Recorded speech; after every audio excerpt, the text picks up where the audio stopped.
Magandang umaga, Luzon, Visayas, Mindanao at sa buong mundo. Oras po natin sa buong kapuluan, alas 5:03 na po ng umaga, Philippine Standard Time. Ako po, si Annie Rantoy. Ngayon po ay araw ng Lunes, ika-siyam sa buwan ng Pebrero, taong 2026. Tayo po ay sabayang napapakinggan sa radyo. La Verdad, 1350, ang UNTV Radio. At syempre, makakasama rin natin ngayong umaga ang ating global correspondent na si Noel Poliarco. Wala naman po sa Alberta, Canada. Noel, magandang umaga sa inyo. Abangan niyo po ang kanyang balita na ihahatid maya-maya, mga balita sa iba't ibang panig ng mundo. Simulan na natin ang balitaan. Narito ang malalaki at makabuluhang balita ngayong araw.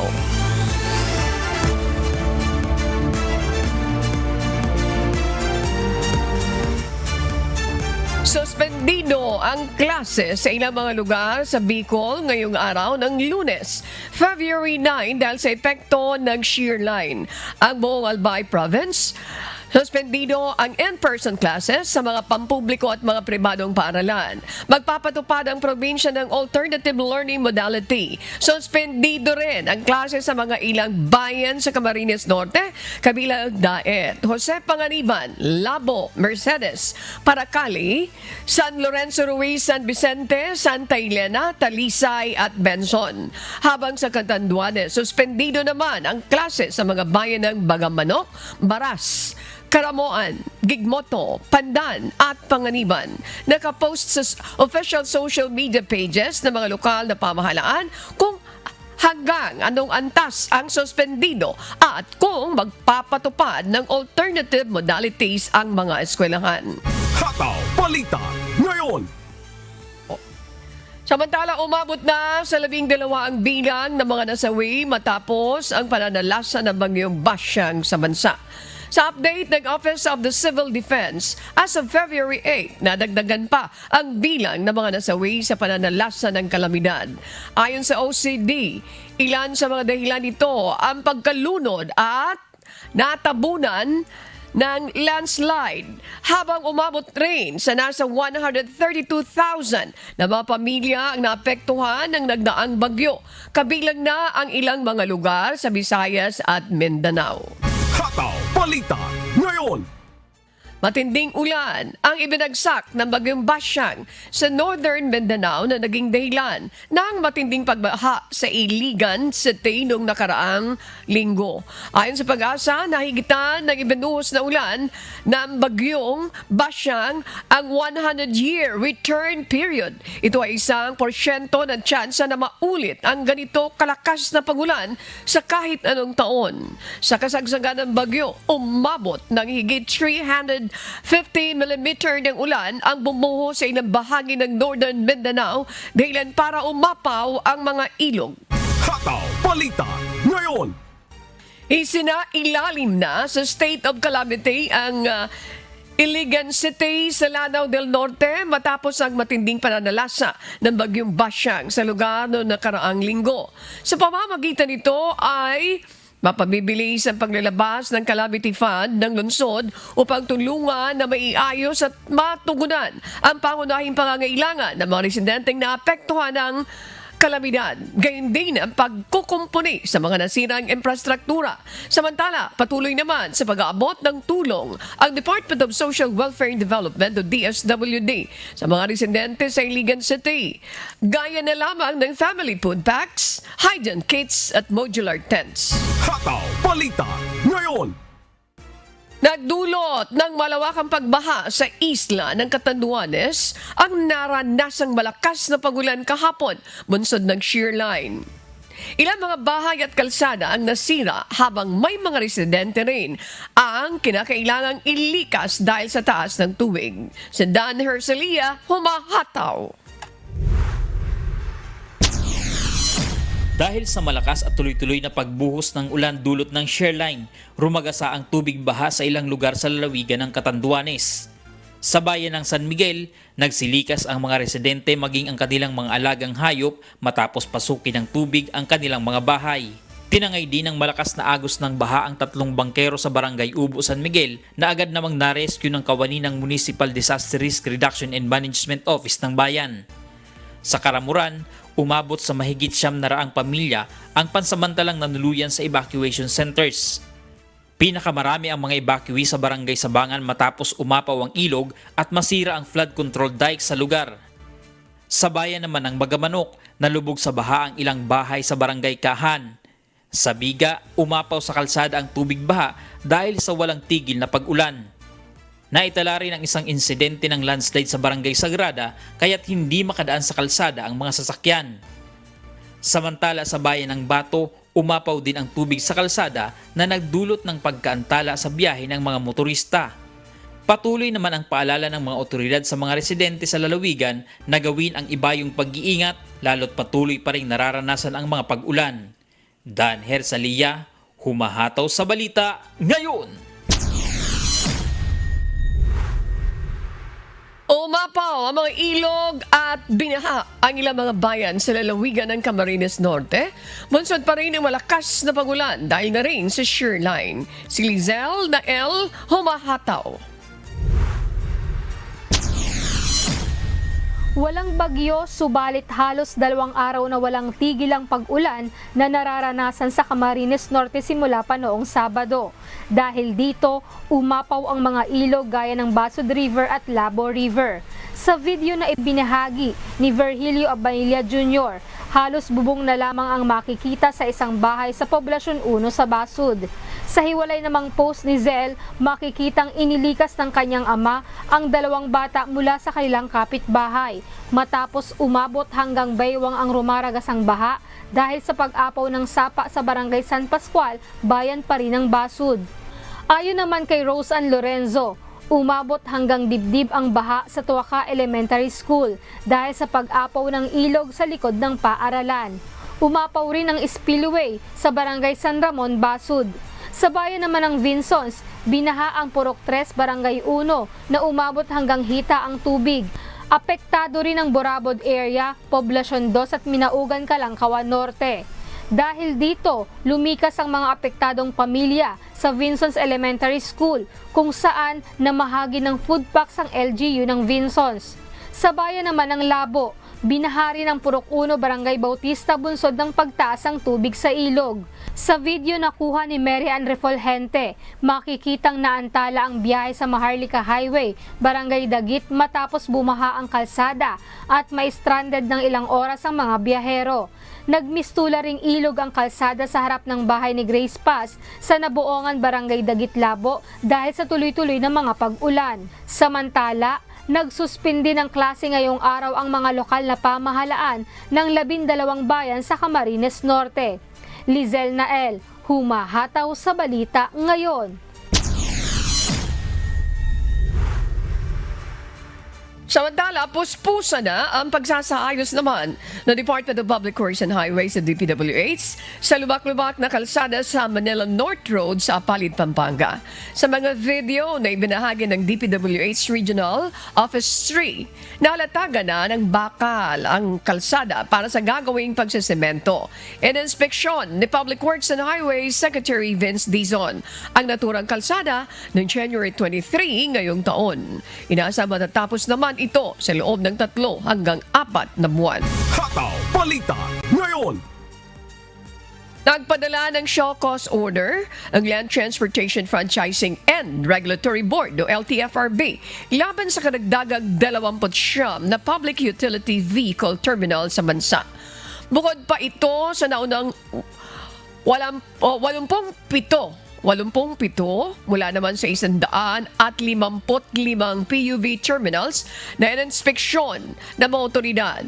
Sa isang pahayag, sinabi ni LTFRB Chairman Attorney Vigor Mendoza II na magiging normal na ang gagawing inspeksyon ng ahensya para matiyak ang karapatan ng mga pasahero. Ayon pa sa LTFRB Chairman, hindi rin sila mag-aatubiling magpasara ng terminal kung hindi ito makasusunod sa mga itinatak ng panuntunan kaugnay ng passenger safety. Hataw Balita ngayon. Inaasahan namang magpapatupad ng dagdag bawas sa presyo ng petrolyo ang mga kumpanya ng langis sa Martes, February 10, batay sa outlook ng Department of Energy Oil Industry Management Bureau. Ayon sa DOE, OIMB, posibleng bumaba ng 10 centavos ang kada litro ng gasolina, subalit tataas naman ng 30 centavos ang kada litro ng diesel, habang 5 centavos naman ang posibleng itaas sa kada litro ng kerosene. Ayon sa DOE, ang dagdag bawas sa presyo ng petrolyo ay kasunod ng nagpapatuloy ng geopolitical tensions sa ilang mga bansa. Patuloy po kayong mamantabay, magbabalik pa ang Hataw Balita ngayon.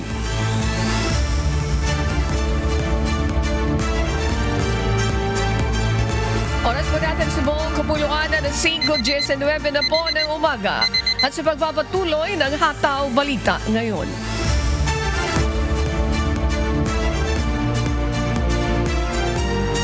Umaasa si House Committee on Public Accounts Chairperson at Bicol Saro Party List Representative Terry Ridon na ilalantad ni Ramil Madriaga kung sino-sino sina Mary Grace Piatos at iba pang recipients ng confidential funds ni Vice President Sara Duterte, dati umanong bagman ng Vice Presidente sa Madriaga at nag-aakusang galing umano sa drug dealers at pogos ang salaping ginamit ni VP Duterte sa pangangampanya para sa 2022 elections. Git ni Representative Ridon, kung may alam si Madriaga tungkol sa mga bogus na pangalan, panahon na para mailahan ito, magkaroon ng linaw ang kontrobersiya, lalo na at hindi sinasagot ni Vice President Duterte ang issue.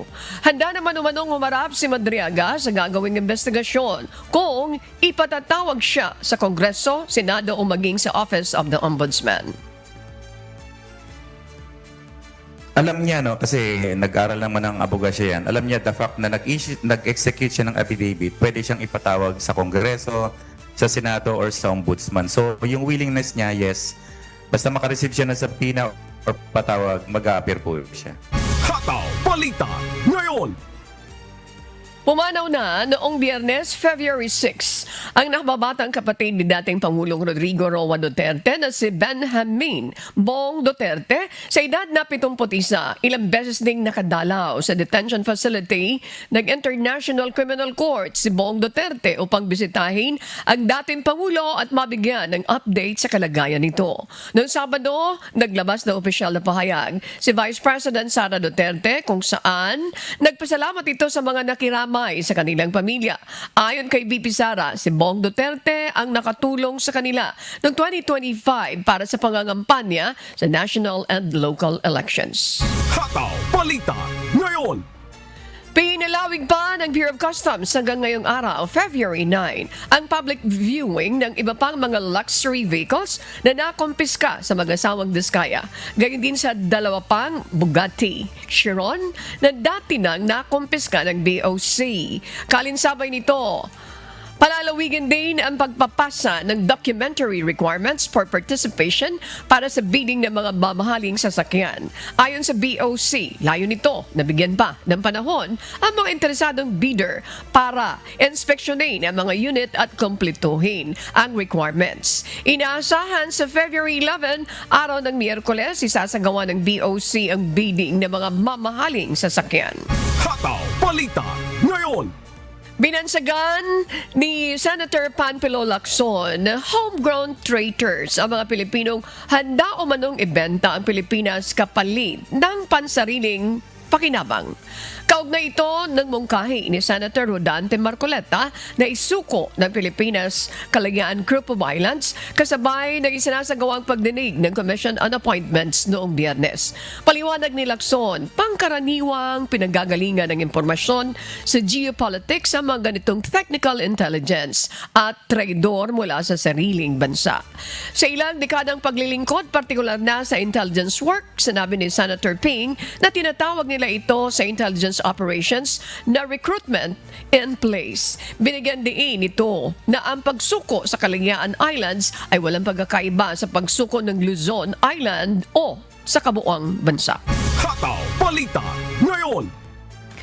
Binatikos ni Senator Panteloping Lacson ang naging pahayag ni Sagay Party List Representative Paolo Henry Marcoleta kaugnay naman ang issue sa West Philippine Sea.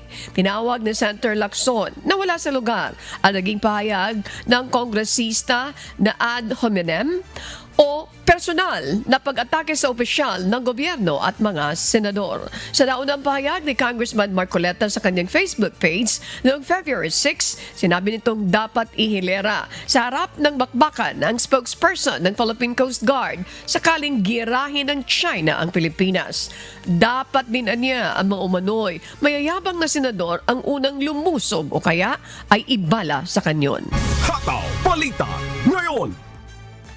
Iniimbitahan ng Philippine Coast Guard spokesperson for the West Philippine Sea, Commodore J. Tariela, sa Senator Rodante Marcoleta na sumama sa Kalayaan Island Group sa West Philippine Sea. Ayon kay Tariela, maaaring sumama sa Senator Marcoleta sa isasagawang Maritime Domain Awareness Flight sa hinaharap. Ang imbitasyon ni Tariela ay kasunod ng pahayag ni Senator Marcoleta sa pagdinig sa Commission on Appointments sa mga general ng Armed Forces of the Philippines. Dito, sinabi ni Senator Marcoleta na hayaan na lang ang Kalayaan Island Group dahil nasa labas naman ito ng 200 nautical miles na Exclusive Economic Zones o EEZ ng Pilipinas. Hataw Balita ngayon. Arestado naman ng Bureau of Immigration ng isang puganding Taiwanese national sa isinagawang operasyon ng mga otoridad sa Pasay City noong January 28. Kinilala ang dayuhan na si Chen Wenxie, 33 anyos, na naharap naman sa kasong theft. Inaresto ang Taiwanese national sa bisa ng isang mission order matapos ang official communication mula sa Taiwanese authorities na siyang nag-identify kay Chen bilang isang pugante. Sa ngayon ay hawak na ng immigration ng dayuhan at naharap naman sa deportation. Hataw Balita ngayon. Muling humiling si Mary Jane Veloso na makalaya na matapos ang higit 1 taon mula na makauwi ng Pilipinas noong December 2024 galing sa bansang Indonesia.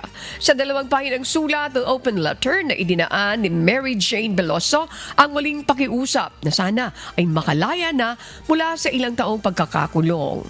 Mahigit 1 taon nang nakakulong si Veloso sa Correctional Institutional for Women sa Mandaluyong City. Sa kanyang sulat, binanggit ni Veloso ang hirap na dinaranas ng kanyang mga magulang na kahit matatanda na ay bumabiyahe pa rin mula Nueva Ecija hanggang Maynila para lamang siya ay madala sa correctional. Dagdag pa nito ang kanyang pagnanais na muling makasama ang kanyang mga anak ay upang masubaybayan ng mga ito. Una nang nanawagan si Veloso sa Pangulo na magawaran sana siya ng presidential clemency upang muling makasama ang kanyang pamilya. Si Veloso ay nahatulan ng kamatayan sa Indonesia, subalit sa patuloy na pakikipag-usap ng pamahalaan ay hindi natuloy ang parusa sa kanya at pinayagang mapauwi sa bansa. Hataw Balita ngayon. Makikinabang ang nasa higit 25,000 na overseas Filipino workers sa bagong hourly minimum wage sa South Korea ngayong taon. Ayon sa Department of Migrant Workers sa DWM. Base sa mandatory hourly wage ng South Korea, mula sa 10,030 Korean won, gagawin itong 10,320 Korean won o katumbas ng dagdag na 413 pesos sa kada oras ng trabaho. Ayon sa DMW, ipinatutupad ito noong January 1, 2026. Kasunod ng consensus mula naman sa resolusyong inaprumahan ng Korean Minimum Wage Commission noong July 2025. Naglabas ang DMW ng advisory kaugnay nagdagdag sahod sa South Korea para sa mga OFW. Hataw Balita ngayon. Pinag-usapan ng Pilipinas at ng Ukraine ang kooperasyon sa labor migration ayon sa Department of Migrant Workers sa DMW. Ibinahagi ng DMW na nag-courtesy call si Ukrainian Ambassador to the Philippines, Yulia Oleksandrivna, FIDEB sa Central Office sa DMW sa Mandaluyong City noong February 6. Binigyan din ng DMW ang paninindigan nito sa paglaban sa illegal migration. Pareho nagpahayag ang dalawang bansa ng kahandaan sa pag-uusap upang protektahan ang kaligtasan at karapatan ng mga migrant workers. Hataw Balita ngayon. At para naman sa balita sa iba't ibang panig ng mundo, narito ang ating global correspondent na si Noel Poliarco mula naman sa Alberta, Canada.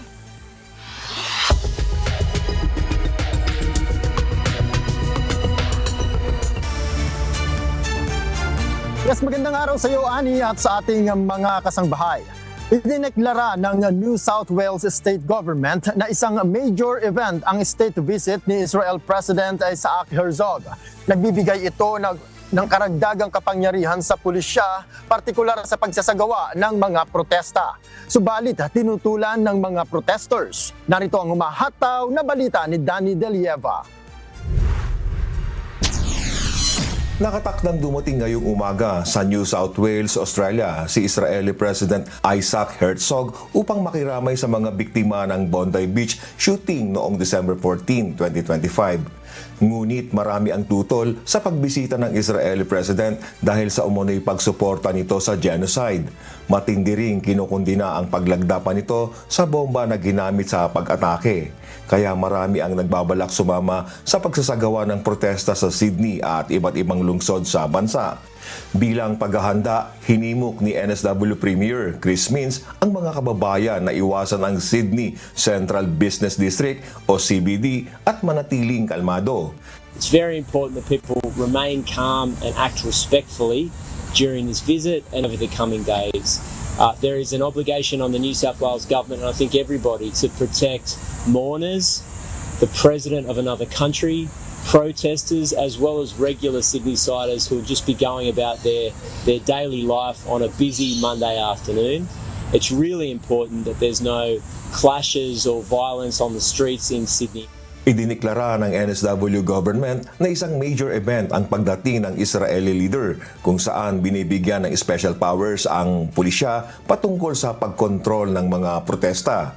Kabilang sa special powers ay ang pagpapaalis o pag-aresto ng mga tauman o sasakyan mula sa mas malawak na protest exclusion zone at upang mabawasan ang posibilidad ng sagupaan. Ang hindi susunod sa pulisya ay maaaring patawan ng multa hanggang 5,500 Australian dollars. Libu-libong protesters ang inaasahang magmamarcha mamayang hapon mula sa Sydney Town Hall patungong Parliament at iba't ibang panig ng bansa. 3,500 police officers ang idideploy sa Sydney habang nasa siyudad si Herzog, kabilang ang ilang public officials na nagpahayag ng suporta sa mga protesta.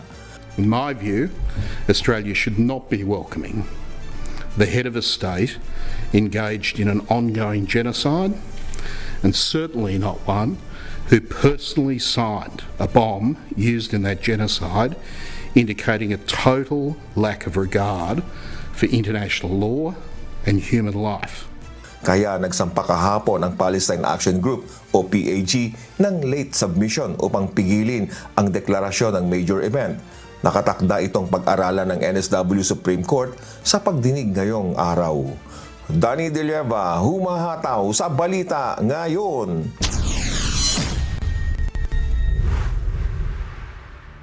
Sa pagtaas ng unemployment rate sa New Zealand, ang pinakamatinding naapektuhan dito ay ang Pasifika.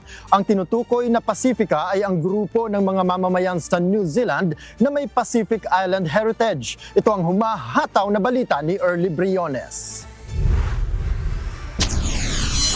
Umakyat sa 5.4% ang kabuuang unemployment rate ng New Zealand nitong last quarter ng 2025. Ito ang itinuturing na pinakamataas mula pa noong 2015. Ang higit na apektado dito ay ang komunidad ng Pasifika, kung saan 12.3% ang naitalang walang trabaho. Higit doble kumpara sa 2 taong nakalipas at pinakamataas sa lahat ng ethnic groups. Ayon kay Carmel Cepoloni ng Labor Party, hindi lang ito numero, kundi refleksyon ng maraming Pasifika na nawalan ng trabaho o hirap makahanap ng hanap buhay dahil sa humihinang ekonomiya. Malaking bahagi ng Pacifican community sa mga infrastructure projects, ngunit pansamantalang ipinahito ng pamahalaan ng mga ito na nagresulta sa unemployment sa nasabing grupo. Binigyang diin naman ng pamahalaan na kailangang unahin ang pagpigil sa inflation at pababain ng interest rates bago tuluyang bumaba ang unemployment. Habang papalapit ang eleksyon sa Nobyembre, sinabi ni Cepoloni na kailangan umano ng bagong pamahalaan na tunay sa tutugon sa cost of living at susuporta sa mga komunidad na pinakaapektado. Suportado naman ni Prime Minister Christopher Lacson sa kanilang plano at ito aniya ang tamang direksyon upang muling patatagin ang ekonomiya at maiwasan ang mas mataas na buwis at mas malalang kawalan ng trabaho. Early Briones, humahataw sa balita ngayon.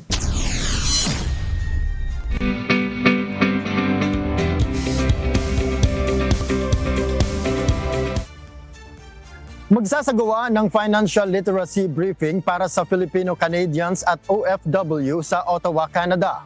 Samantala, magkakaroon naman ng seminar tungkol sa breast cancer awareness ang migrant access to healthcare sa Belgium. Ito ang humahataw na balita ni Lynn Perez. What's up, kabayan? Nangangailangan ng consular clerk ang Philippine Consular Office sa San Francisco sa Estados Unidos.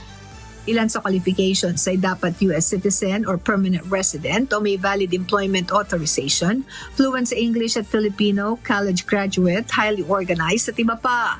Sa mga interesadong mag-apply, magsumite lamang ng inyong resume at application letters sa admin section at pcgsanfrancisco.org hanggang February 20. Magkakaroon naman ng financial literacy briefing para sa Filipino-Canadians at OFWs sa Canada. Gaganapin ito sa February 26 mula alas 6 hanggang alas 7 ng gabi sa Mindanao Hall sa Philippine Embassy sa Ottawa. Pag-uusapan dito ang tungkol sa Philippine taxes, estate at investments. Sa mga interesadong dumalo, mag-register lamang sa bit.ly/Ottawa PE Tax Briefing. Samantala, available na for release sa mga new e-passport sa Philippine Embassy sa Brunei. Maaaring mag-walk-in sa embahada upang i-claim ang inyong mga passports mula Lunes hanggang Biyernes, alas 8 hanggang alas 5 ng hapon. Huwag kalimutang dalhin ang inyong lumang passport at resibo sa araw ng release ng inyong passports. Makikita naman ang listahan ng new e-passports sa official Facebook page ng Pasuguan sa facebook.com/PH in Brunei. Magsasagawa naman ng seminar sa Belgium bilang pagdiriwang ng National Women's Month na may temang Breast Cancer Awareness and Migrants Access to Healthcare. Gaganapin ito sa March 6, alas 5:30 hanggang alas 7:30 ng gabi sa Philippine Embassy Chancery. Sa mga interesadong dumalo, mag-register lamang sa pamamagitan ng pag-scan sa QR code na matatagpuan sa official Facebook page ng Philippine Embassy sa Belgium sa facebook.com/PH in Belgium. Lynn Perez, sumahataw sa balita ngayon. At yan po ang mga balita mula sa iba't ibang panig ng mundo. Mula rito sa Edmonton, Canada, ako po si Noel Poliarco. Magandang araw.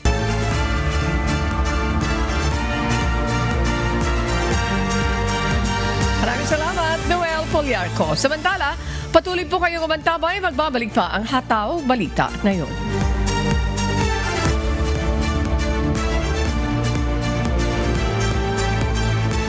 Sa pagpapatuloy ng Hataw Balita ngayon, patuloy po sa pagsusumikap ang pamahalaan sa paggawa ng mga programa para mapababa ang presyo ng bigas, lalo na po sa mga mahihirap nating kababayan.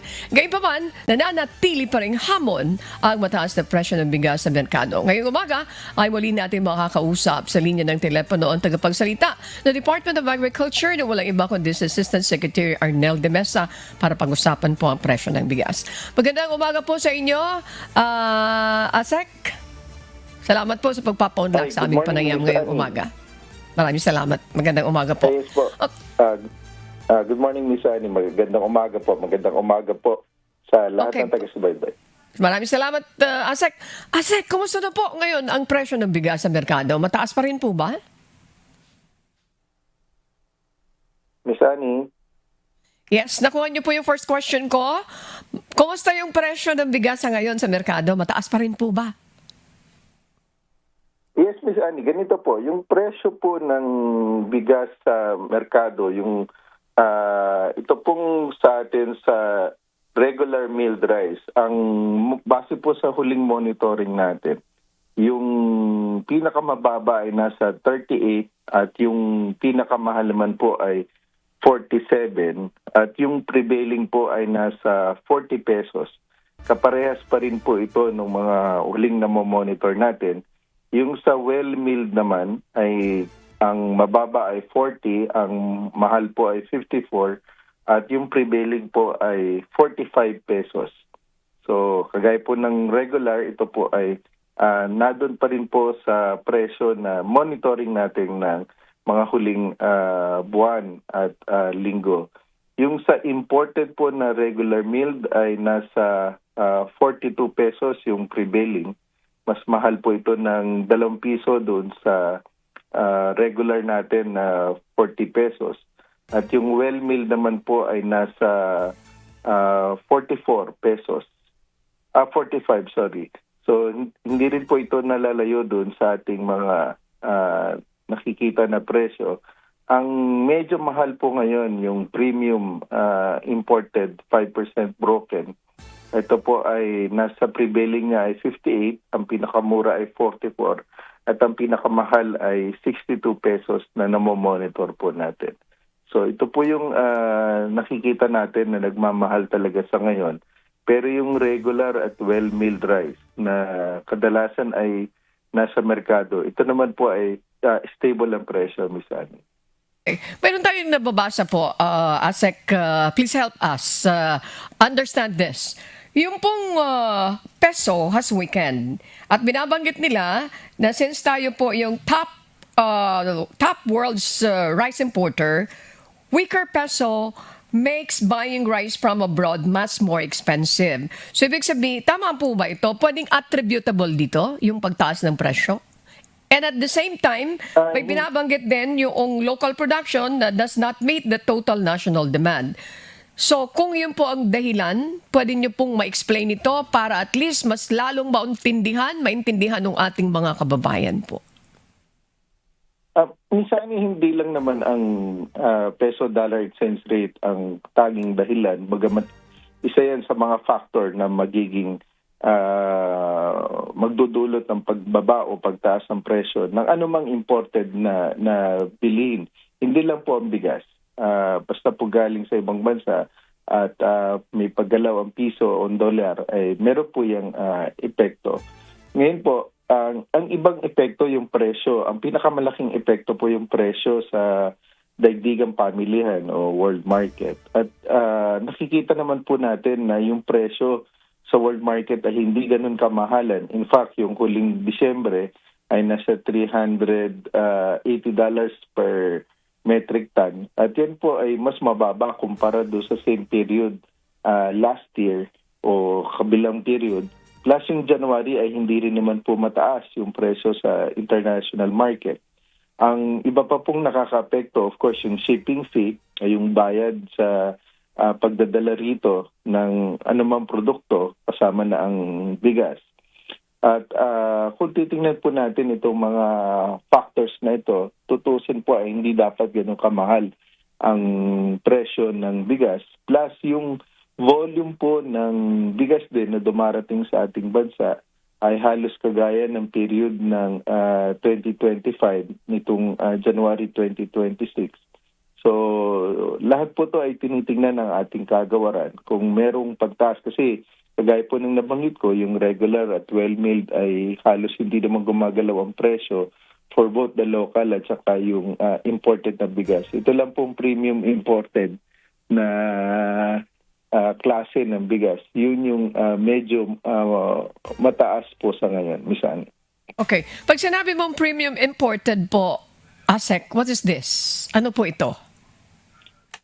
Ito po yung medyo magandang klase ng bigas, 5% broken. Ibig sabihin po kukunti yung durog at palis po itong bigas na ito. Kasi yung degree ng brokenness po yung ini-import natin. At ito po yung magandang klase ng bigas. Okay. How about itong regular at well-milled? Ano po ito? Local production po ito? ASEC de Mesa? Parehas yan, pwedeng local at imported. Again, doon sa degree ng brokenness yung sa dami ng durog na bahagi ng bigas yung makikita doon sa ating binibili. Okay. I'd mentioned a while ago po na yung local production, does not meet the total national demand. We fully understand na yung pong isa sa mga dahilan din daw po, para ma-explain nyo rin, yung kamahalan din noong pag-transport plus yung weather natin, nakaka-apekto yan. Yung pong budget para doon sa farm to market road, nasa inyo na po ito. Ano yung pwedeng ma-contribute nito para at least maging stable o kaya madagdagan yung local production na hindi na meet at this point? With that project, makakatulong po ba itong project na ito? Yes, Miss Annie, malaki po ang tulong ng transportasyon o kabuang logistics ng ating bansa. Matandaan natin isa tayong archipelagic nation bukod doon sa tawag po rito, mga shipping costs. Importante rin na maayos yung ating mga daanan, lalo na yung mga farm to market roads. Kasi yung mga taniman natin nasa mga liblib na lugar, kung minsan, so kailangan marating po ito para mabawasan ang paggastos sa pag-transport mula po doon sa bukirin, doon sa production area, papunta po sa merkado o sa mga pamilihan. So kadalasan kapag wala pong maayos na karsada, napakamahal kung yan po ay sinasakay pa sa kabayo o binubuhat ng mga ating mga manggagawa. Mahal po ang labor cost pag ganun. So pag magiging maganda po yung ating transport network, mas mababawasan nga po yung gastusin at masisigurado natin na mas magiging mura po yung ating mga agricultural products. Okay, balikan ko po yung premium imported na mahal. Saan ito attributable? Kasi yung regular, well-milled, okay lang naman. Mayroon bang pananagutan dito yung mga middlemen o cartel sa patuloy na pagmahal nito? At we want to find out ano yung ginagawa natin dito po, Asik de Mesa. Iyon po ay patuloy na tinitingnan ng ating kagawaran at ang iba pang ahensya, lalo na po yung bumubuo sa Anti-Agricultural Economic Sabotage Council. Kasi po titingnan natin yung buong cost parameters ng imported goods, lalo na po dito sa bigas, kagaya ng mga nabanggit natin ng mga parametro kanina, at kung may makikita po ng mga pang-abuso, lalo na po doon sa profiteering, sa hoarding ng bigas kasi yun nga po, kung may presyo na sa profiteering at kung meron din pang hoard kung sakali man, yan po ay titingnan ng nasabing konseho at ng ating iba pong mga kasamahan sa investigasyon para po malaman kung meron nga po na ganitong mga problema o issue. Okay. One question po, ihahabol ko. Asek, we may to understand na may 300 million allocated budget ang Department of Agriculture sa climate resilience farming. Ano po ito? Para saan ito? Anong klaseng mga pananim ang magbe-benefit dito po sa budget na ito? Ito po yung gagamitin natin para po sa ating mga additional na mga greenhouses kasi alam po natin na importante yung pagtuon natin dito sa pabago-bagong klima o climate change. At ang pangunahin po rito yung ating gulayan, kasama na po rito yung ating iba pang high-value commercial crops. Dahil alam po natin na ang kagaya po ng kamatis, ng sili o iba pang highly tawag po natin na high-value commercial crops ay napaka-vulnerable po sa yung very seasonal at very vulnerable nga po sa pabago-bago klima. Kaya ay maganda po yung presyo nila palagi at pag minsan biglang tataas, biglang bababa. So napaka-importante po na tingnan ng ating pamahalaan kung paano masigurado yung stability ng presyo po nito sa buong taon. Okay, quickly po, Asik de Mesa, ano yung panawagan nyo or warning nyo doon sa mga nagte-take advantage po dito sa mga nagtataas presyo ng bigas? Please go ahead po. again, makakasa po yung ating publiko na patuloy po na titingnan ng ating pamahalaan ang lahat ng aspeto para po masigurado na yung ating pong bigas sa merkado ay mananatili pong stable. Alam po natin na importante po ito at masigurado rin po yung tamang balanse para po sa kapakanan ng ating mga magsasaka at ng ating mga mamimili. Muli po, magandang umaga at maraming salamat po, Bisaya. Maraming salamat, Asik Arnel de Mesa, ang tagapagsalita po ng Department of Agriculture.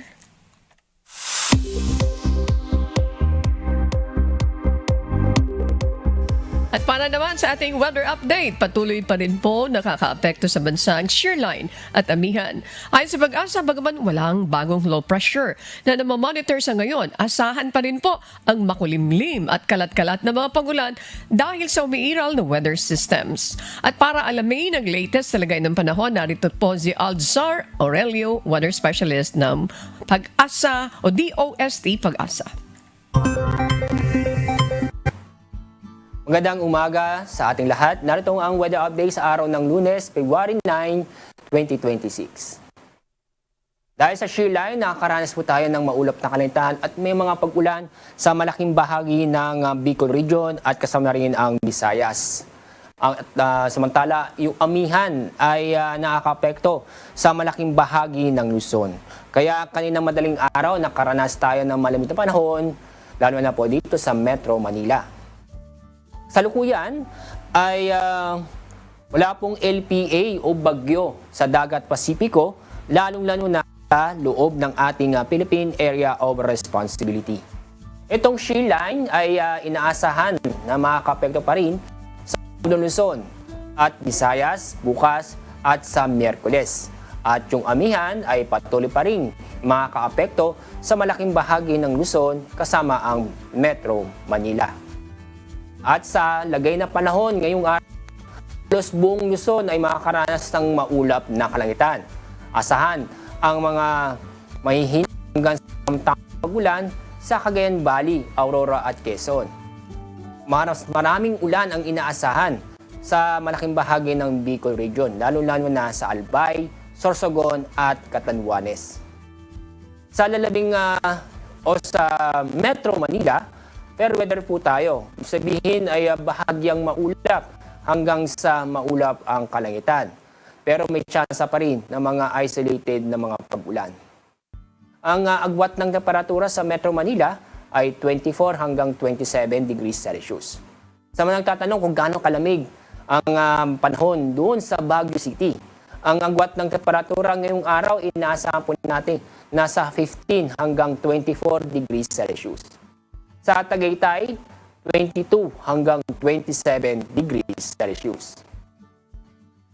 Dako tayo sa Visayas at Mindanao. Maulan na panahon ang inaasahan sa Eastern Visayas at Western Visayas dahil sa shearline. Kaya sa mga kababayan po natin na mag-ingat po tayo at maging alerto sa mga posibleng pagbaha o pagguho ng lupa. Sa Central Visayas o sa lalabing bahagi ng Visayas, kasama na rin ang buong Mindanao. Fair weather po tayo kung saan makakaranas po tayo ng bahagyang maulap hanggang sa maulap ang kalangitan. At asahan din ang isolated na mga pagulan dahil sa thunderstorm. Medyo mainit na panahon ang inaasahan sa Zamboanga City at sa Davao City dahil ang inaasahan po natin na pinamataas na temperatura ngayong araw ay aabot ng 33 degrees Celsius. At dahil sa shearline, makakaranas ng moderate to heavy rains sa Catanduanes, Albay, Sorsogon, Eastern Samar at Northern Samar ngayon at bukas po yan. Kaya nandiyan pa rin po ang banta ng pagbaha o pagguho ng lupa. Kaya sa mga kababayan po natin, sa mga nabanggit na lugar, mag-ingat po tayo at alamin po natin ang litas na lugar kung sakaling bilang paghahanda sa mga pagbaha o landslide. Halos buong Luzon ay makakaranas ng katamtaman hanggang sa maalon ng ating mga karagatan. Kaya meron tayong gale warning. Ibig sabihin na may naasahan po tayong matataas na alon na kung saan ang taas ang alon ay aabot hanggang 6 na metro o halos 2 palapag ng gusali. Ang mga seaboard na sa ilalim ng gale warning itong buong seaboard ng Northern Luzon, Eastern seaboard ng Central Luzon, at Eastern seaboard ng Southern Luzon. Kaya sa mga kababayan po natin na may plano o pumunta sa mga lugar doon, ay iwasan muna para sa ating kaligtasan. Ang araw po sisikat sa ganap na 6:22 ng umaga. Mamaya ang araw lulubog sa ganap na 5:58 ng hapon. Yan po ang ating weather update sa araw nito. Mula sa Pag-asa, ako po si Alzar D. Aurelio. Maraming salamat, Alzar Aurelio ng Pag-asa DOST. Samantala, nasungkit naman, dito tayo sa sports. Nasungkit ng world-class Filipino pole vaulter na si EJ Obiena ang kanyang kauna-unahang gold medal sa Asian Indoor Athletics Championships nitong Sabado sa China.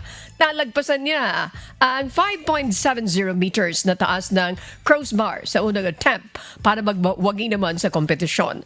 Sa kanyang official Facebook account, ibinahagi ni Obiena ang kanyang celebratory post na may caption na "Your boy is finally an Asian indoor camp."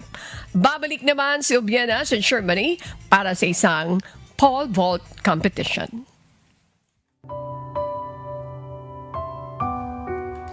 At sa aming ibabahaging mga salita ng Diyos na ating sandigan mula sa aklat ng Colosas 3:19, mga lalaki, ibigin ninyo ang inyong mga asawa at huwag kayong maging mapait sa kanila. Yan po ang mga humahataw na balita ngayong umaga ng Lunes, ika-9 sa buwan ng Pebrero 2026. No more time. Thank you very much, Joanne Nano, at ang ating Technical Director Alex Montesa, Josa and Aljan. Kasama natin Lowell sa IT Department. Thank you very much. No more time.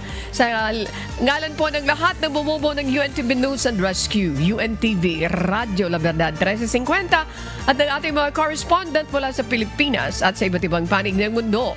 Sa ngalan po ni amigo Sherwin Colobong, ako po si Annie Rentoy at dito sa UNTV at UNTV Radio La Verdad 1350, Diyos ang aming sandigan, serbisyo publiko ang aming pinahalagahan. Standby po, susunod na ang Good Morning Kuya. Salamat po sa Diyos at magandang umaga.